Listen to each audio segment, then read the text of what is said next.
Buenos días, hermanos. Les damos la bienvenida a una clase más de nuestra escuela dominical. En el nombre de nuestro Señor vamos a dar inicio a esta lección número 45, que tiene como título El amor por la iglesia. El pasaje bíblico el cual vamos a estar revisando es Primera a los Tesalonicenses, capítulo 2, versículos 1 al 12. El texto áureo se encuentra en el versículo número 8, que dice: tan amadores de vosotros que quisiéramos entregaros no solo el evangelio de Dios, mas aún nuestras propias almas, porque nos erais carísimos. Vamos a orar. Padre nuestro, te damos gracias por tu bendición, Señor, de leer tu palabra y de meditar en ella. Rogamos tu bendición, rogamos de tu ayuda, Señor, para que nos abras el entendimiento y poder comprender así tu palabra. Te rogamos que quites de nosotros toda mala enseñanza y que confirmes tu palabra en nuestra mente y corazones. En el nombre de Cristo Jesús lo rogamos. Amén. El propósito de nuestra lección, hermanos, es mostrar que es necesario llevar el evangelio a otras personas con amor, tal como nosotros lo hemos recibido de quienes nos han compartido la bendita palabra. El Señor dijo a sus discípulos: y yendo, predicad diciendo, el reino de los cielos se ha acercado. De gracia recibisteis, dad de gracia. El amor genuino es un sentimiento que mueve acciones puras, de manera que nos impulsa a anteponer nuestro bienestar a nuestro prójimo. Este amor movió al apóstol San Pablo a predicar el evangelio en Tesalónica, a pesar de la oposición y aún sabiendo que él corría riesgo de ser maltratado.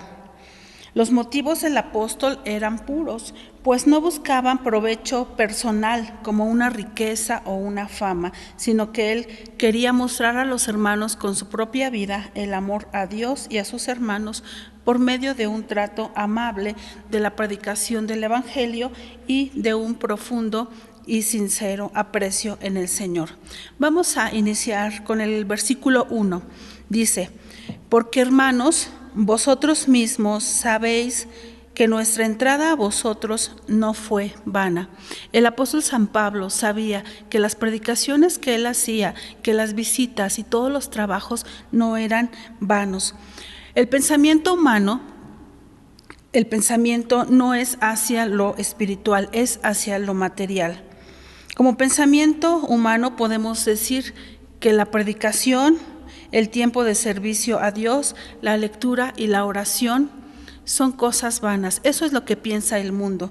Pero nosotros, con una mente ya abierta a lo espiritual, no pensamos que sea cosa que nosotros perdamos algo. Al contrario, el pensamiento divino para con nosotros es que ganamos esa prueba preciosa de nuestra fe, la cual es más preciosa que el oro. Nosotros no tenemos pérdidas. El mundo dice que el evangelio es vano, que no sirve, que en vez de ganar, perdemos nuestra libertad, perdemos todas las cosas que el mundo ofrece. Sin embargo, la palabra de Dios nos dice que cuando nosotros creemos en el Señor, tenemos muchas cosas por ganancia, es decir, sabiduría, paz, gozo, amor, contentamiento, entre otras cosas, y sobre todo la vida eterna, que es el don más preciado.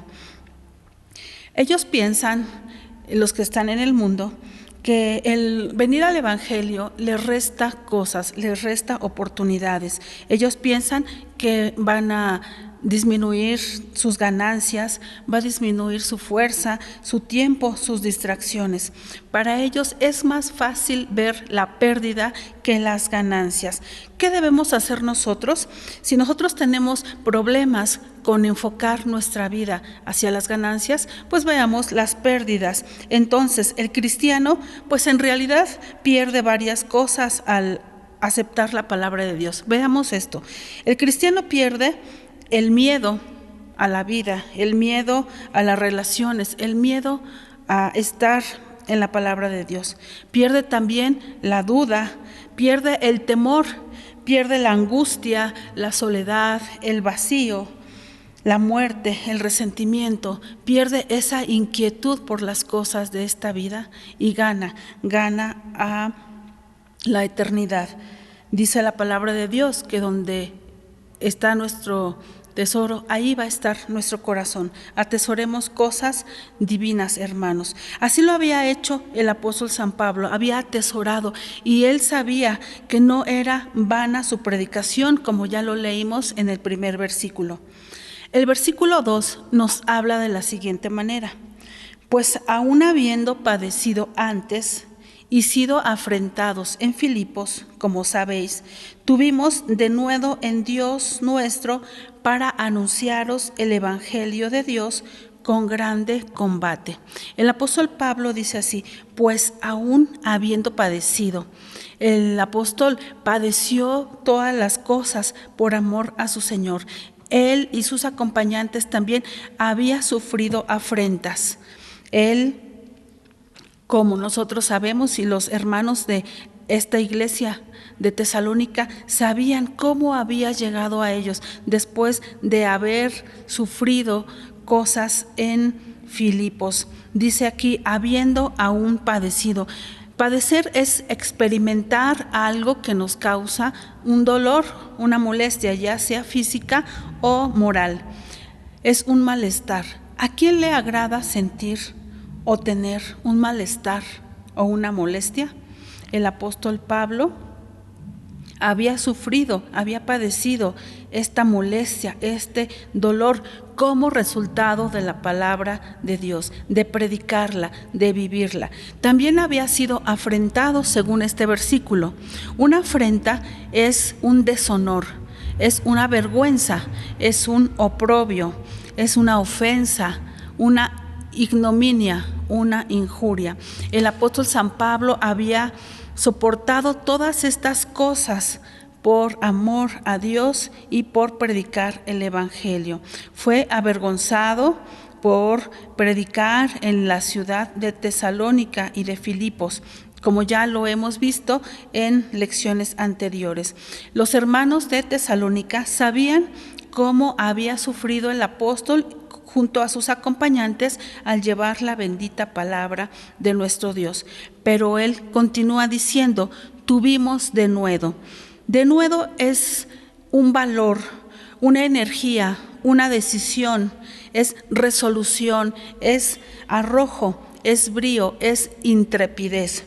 No en las fuerzas propias, en las fuerzas humanas, sino un valor, un denuedo en Dios, no en algún otro. Ellos habían sido intrépidos para anunciar el evangelio de Dios con gran combate. Recordemos, nuestra lucha espiritual no es con carne ni con sangre. Es una lucha que se va a ganar con las armas de luz, no con espada ni con ejércitos, más con el Santo Espíritu de Dios, con la palabra y con las demás cosas que nos provee la armadura de Dios, como también ya lo vimos anteriormente. El amor por la iglesia es demostrado por el apóstol San Pablo cuando exhorta a los hermanos. El versículo 3 dice: porque nuestra exhortación no fue de error, ni de inmundicia, ni por engaño. El mensaje del evangelio estuvo basado, hermanos, en las Santas Escrituras. El apóstol no predicaba una doctrina humana, sino la verdad de nuestro Señor Jesucristo, quien dijo: yo soy el camino, la verdad y la vida. Nadie viene al Padre sino por mí. En Tesalónica abundaban los falsos maestros, aquellos predicadores del error, ambiciosos, aduladores, amadores de torpes ganancias, buscadores de vanagloria, de glorias de este mundo. San Pablo les hace notar la diferencia de este tipo de predicación y la que es verdadera, es decir, la genuina predicación de la palabra divina, del evangelio de paz, del evangelio que ellos predicaron con amor y llevaban con pureza, en sinceridad y con verdad. El evangelio que fue predicado libre de toda inmoralidad, sin manipulación, para poder presentarse ante su Creador como fieles obreros que no tienen de qué avergonzarse, que trazan bien la palabra de verdad. El versículo 4 nos muestra que el apóstol San Pablo dice que ellos habían sido aprobados de Dios para que se les encargase el evangelio. Así hablamos, no como los que agradan a los hombres, sino a Dios, el cual prueba nuestros corazones. El evangelio ha sido encargado por nuestro Dios a hombres y a mujeres fieles a Él, que busquen solamente agradarle. San Mateo 28, versículos 18 al 20, dice: Y llegando Jesús les habló diciendo: Toda potestad me es dada en el cielo y en la tierra. Por tanto, id y doctrinad a todos los gentiles, bautizándolos en el nombre del Padre, del Hijo y del Espíritu Santo, enseñándoles que guarden todas estas cosas que yo os he mandado. Y he aquí, yo estoy con vosotros todos los días hasta el fin del mundo. Así como San Pablo y sus acompañantes fueron depositarios de la palabra de Dios y eran predicadores, no agradando a los hombres, sino a Dios, también a nosotros es encargado el hablar del maravilloso y grande amor que hemos recibido del Padre Celestial a través de su Hijo, nuestro Señor Jesucristo, como ya lo leímos en estos versículos en donde se nos da este mandamiento que se conoce como la Gran Comisión. Dios es el que prueba nuestros corazones cuando le servimos y Él sabe la intención que tiene cada hermano al servirle. Algunos lo hacen por ganancia deshonesta, algunos otros por vanagloria, algunos más por quedar bien delante de los hombres. Sin embargo, la palabra de Dios nos dice que debemos hacerlo con amor por la iglesia, como lo hizo San Pablo junto a Silas, a Timoteo y a todos aquellos que le acompañaban, y también a los demás apóstoles y discípulos que creyeron posteriormente. Estos hombres hablaban de la palabra de nuestro Dios. Estos hombres amaban a la iglesia. Vamos a ver ahora los versículos 5 y 6, donde el apóstol San Pablo nos narra una serie de cosas que ellos no habían hecho con los hermanos al predicar la palabra de nuestro Dios. Veamos con un poco más de detalle estas cosas de las cuales ellos se abstuvieron de hacer. Dice que ellos nunca habían sido lisonjeros en la palabra. Para entender este versículo, vamos a ver lo que significa la palabra lisonja. Lisonja es una alabanza exagerada que es realizada generalmente con interés para conseguir un favor. Es una adulación, es una alabanza, es una galantería. La palabra de Dios no debe de ser predicada con lisonja. Tampoco los predicadores deben de ser lisonjeros, es decir, no deben de ser aduladores de los hermanos o de los que les escuchan, con el fin de que ellos acepten el evangelio. Ellos nunca fueron lisonjeros al predicar la palabra de nuestro Dios. Lo que tampoco hicieron es que nunca fueron tocados de avaricia. La avaricia es el afán de poseer muchas riquezas con el fin solamente de atesorarlas, sin la intención de compartir con alguien este beneficio económico.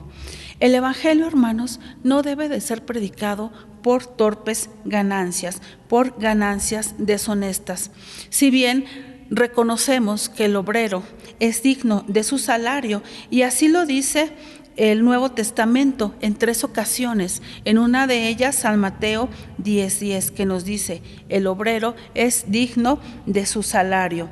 También lo menciona la primera carta a los Corintios, capítulo 9, versículo 14, cuando nos dice: así también ordenó el Señor a los que anuncian el evangelio que vivan del Evangelio.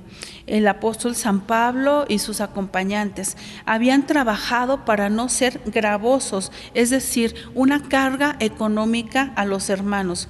Y era lícito recibir de ellos lo necesario, como ya lo hemos visto, para su sustento. Pero esto debería de ser sin ambición. Esto es justo en la iglesia, dar a los predicadores una ofrenda de amor, lo necesario para su sustento, sin llegar a la avaricia, al atesorar cosas de este mundo. Ellos tampoco, hermanos, habían buscado la gloria de los hombres al predicar el Evangelio. Muchos predicadores en la actualidad quieren predicar la palabra de Dios con un solo fin: llegar a ser famosos, llegar a tener iglesias grandes, tener el reconocimiento de las personas, esta vanagloria que es pasajera. Debemos nosotros de tomar el ejemplo del apóstol San Pablo, de no buscar la gloria de los hombres, sino solamente la gloria de Dios, el cual nos ha dado este mandamiento de predicar su palabra. Y el que tenga éxito en la obra del Señor, éxito en sus trabajos, a todo aquel que Dios le haya bendecido en su ministerio, debe de gloriarse, pero gloriarse y dar toda la honra al Señor. Ahora, hermanos, viene una lista de las cosas que sí hicieron, versículos 7 al 12. Dice aquí que ellos fueron blandos entre los hermanos, tan blandos como una figura materna, como alguien que cría, ya sea una figura de una nodriza que cuida a los hijos ajenos, que tiene cuidado y tiene ese amor para con alguien que no es suyo, tanto como una madre para con sus hijos. Dice, como la que cría, la que regala a sus hijos. Ese amor desinteresado que solo una madre puede dar. Una persona que no escatima en recursos para sustento y protección de los suyos, incluso dando la vida si se llegara a necesitar. Ese amor incondicional y sin reservas, el cual Cristo ha demostrado por su iglesia y la ha comprado con su sangre preciosa y la da para que los siervos de Dios cuiden de su pueblo. Ese cuidado amoroso, esa blandura debe de existir en la iglesia, hermanos, para cuidar con amor como una madre a esos pequeñitos recién convertidos al Evangelio. Otra cosa que ellos realizaron, además de ser blandos, era amar a los hermanos, como lo dice el texto áureo. Recordemos, dice, tan amadores de vosotros que quisiéramos entregaros no solo el Evangelio de Dios, mas aún nuestras propias almas, porque nos erais carísimos. Dice aquí que al propagar el Evangelio, al predicar la palabra de nuestro Dios, también compartimos el amor que Él ha tenido por cada uno de nosotros, al ser llamados como pecadores al arrepentimiento y confesión de nuestros pecados. Debemos nosotros de entregar lo mejor que puede recibir un ser humano, es decir, entregar la salvación, la vida eterna a otro, así como nosotros recibimos ese grande amor y ese cuidado de una persona o de varias en especial, también lo debemos hacer con los otros. El apóstol Pablo y sus acompañantes no solamente habían predicado la palabra de Dios, sino que ellos también habían entregado sus propias almas para que los hermanos que les eran carísimos recibieran este obsequio de Dios. Carísimo significa de mucho valor, admirados, amados. Es un grado superlativo. Ellos, a los ojos de San Pablo y de los que le acompañaban, eran, si se puede decir esta expresión, valiosísimos, eran amadísimos, eran estimadísimos a los hermanos. Otra cosa que ellos hicieron era que tuvieron que tener trabajos y fatigas. Esto lo hicieron para no ser carga a los hermanos. Ya hemos visto que el apóstol San Pablo era digno de recibir alguna dádiva de los hermanos, Pero en esta ocasión ellos no lo hicieron, no recibieron, porque seguramente había motivos para no hacerlo. En otras iglesias, en donde vemos al apóstol San Pablo trabajando, él acepta de los hermanos esta ayuda, esta ofrenda de amor con gozo y gratitud, y da gracias a Dios por la ofrenda que se le presenta. Sin embargo, en este lugar dice que ellos estuvieron trabajando de día y de noche y fatigándose con el fin de no ser gravosos a los hermanos. La otra característica de San Pablo y de los hermanos que iban con él predicando el Evangelio es que se habían conducido justa e irreprensiblemente con ellos. Esta conducta santa, justa e irreprensible del apóstol es importante como ejemplo porque no dio motivos para recibir reproches o reprensiones por parte de los hermanos. También nosotros debemos tomar este ejemplo de que seamos irreprochables, irreprensibles delante de toda la iglesia, comportándonos santa, justamente, y nuestra conducta debe de ser digna como hijos de Dios. El quinto punto que hacía el apóstol San Pablo junto con los demás hermanos que predicaban era que los habían exhortado y los consolaban. Ya vimos cómo eran como figura materna. Nos podemos imaginar al apóstol San Pablo de un carácter fuerte, de un carácter recio y duro para soportar tantas cosas, mostrándose para con los hermanos amable, tierno, como una madre que regala a sus hijos. Pero ahora les dice que él también, así como había sido como una madre, él también es una figura paterna. Dice, fue un buen padre espiritual, responsable en vigilar la vida espiritual de sus hijos en la fe. Él los había exhortado amorosamente a vivir en santidad y en justicia, para que el nombre de nuestro Dios no fuera blasfemado. Además de exhortar y de consolar, también les protestaba para que anduviesen como es digno de Dios. Qué hermosa lección, hermanos, hemos tenido del apóstol San Pablo y también de los demás hermanos que predicaban con él. Podemos concluir esta lección diciendo que la predicación del Evangelio siempre tendrá obstáculos, siempre habrá algún problema. Y esta predicación no tiene como objeto agradar a los hombres, sino a Dios. Nosotros como iglesia y como ministros, ¿hemos llevado a cabo fielmente esta encomienda? Si es así, damos gracias a Dios y damos toda la gloria a Él. Pero si hemos omitido en alguna parte este mandamiento, pidamos sabiduría a nuestro Padre Celestial y vivamos dignamente para Él, como lo dijo el apóstol San Pablo, porque para mí el vivir es Cristo y el morir es ganancia. Que Dios bendiga, hermanos, este estudio que hemos realizado y ponga en nuestra mente y en nuestro corazón el deseo de servirle. Que Dios nos bendiga. Amén.